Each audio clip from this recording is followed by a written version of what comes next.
Parashat Vayetze.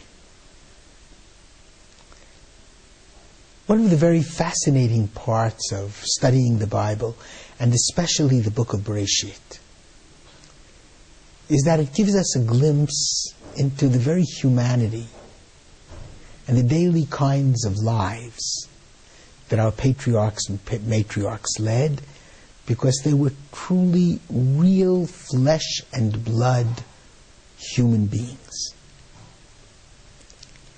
And in terms of marriage, there are two fascinating matters. In last week's portion,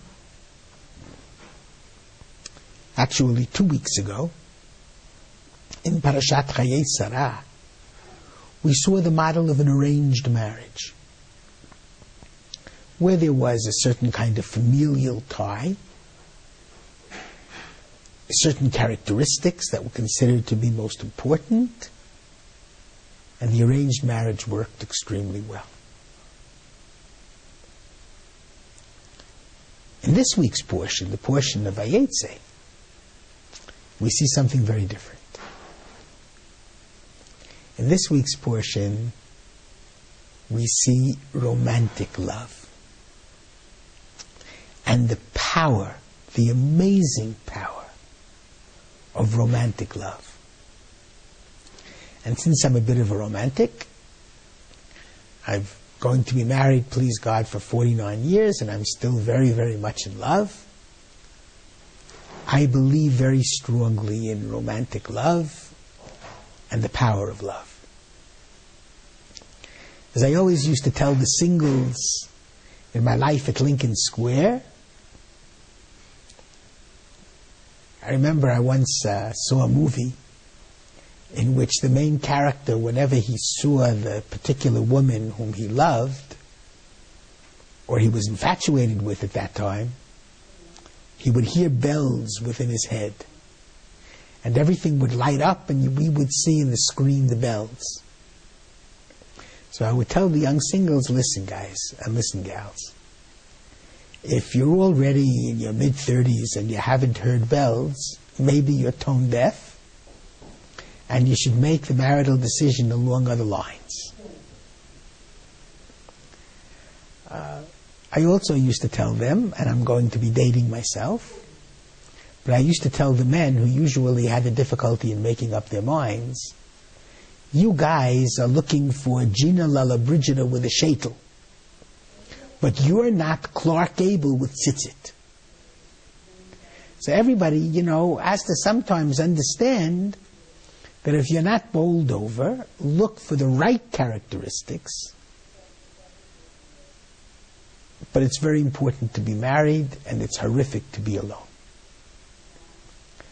But when there is strong and powerful romantic love, it's very special. And the relationship between Jacob and Rachel was a magnificent and beautiful romantic love story. It begins right here, in the beginning of Parashat Vayetze. And the Torah tells us that Jacob came into his first exile into Laban land. Again, the area of Syria and Chaleb, Aleppo, Damascus even, came into the area. And he noted that everyone was shepherds. That was the major way of making a living. And there was a very large well with water, and it was covered by a very heavy stone. And all of the shepherds and shepherdesses would gather towards the end of the day, and together the shepherds would lift up the stone and water their flocks. Vayhi ka'asher ra'a Yaakov et Rachel. Yaakov, Jacob, felt this would be the perfect place, meeting place, to get the lay of the land and to perhaps search out the kinspeople he was looking for. And at this point, he sees out of the corner of his eye young Rachel. He does not know from which family she stems, coming with sheep. Vayhi ka'asher ra'a Yaakov et Rachel bat Lavan nachi imo. He sees her coming. He didn't know, but she was the daughter of Laban, the brother of his mother. Vayigash Yaakov.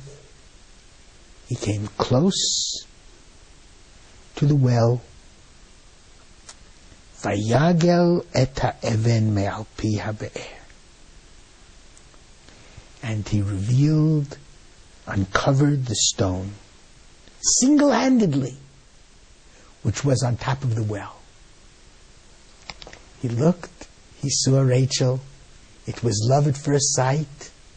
He wanted very much to impress her. He made sure, looked at the corner of his eye if she was watching, rolled up his sleeves, and single-handedly uncovered the well, uplifted the heavy stone. And immediately thereafter,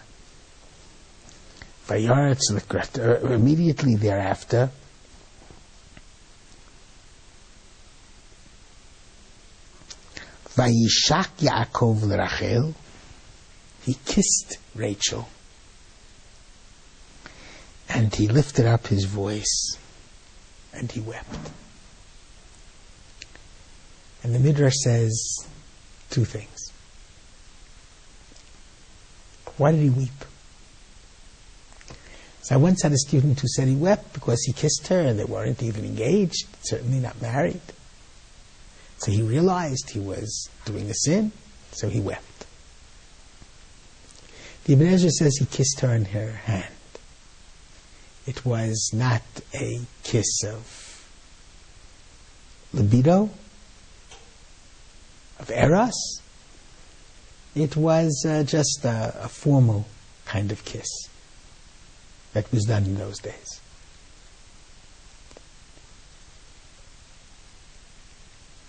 But I would suggest that it may have really been a kiss. He really was in love. Why did he weep? And Rashi gives two reasons.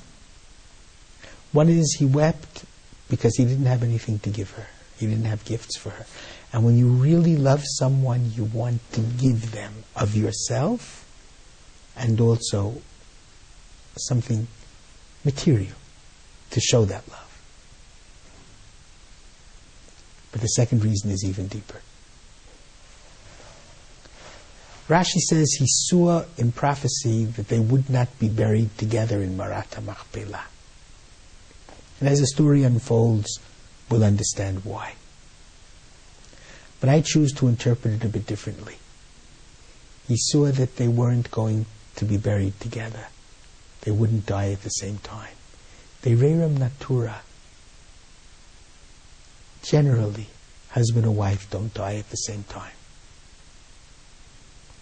And the great price for loving is the bitterness when separation comes. And Rachel died a very young woman. So he wept because he knew his love was so intense. And there would come a time when they would be separated. And that was almost too difficult for him to bear. You see how sensitive, from between the lines of the Bible really is about romantic love relationships, their joys, and also sometimes their bitter fruits. Shabbat Shalom.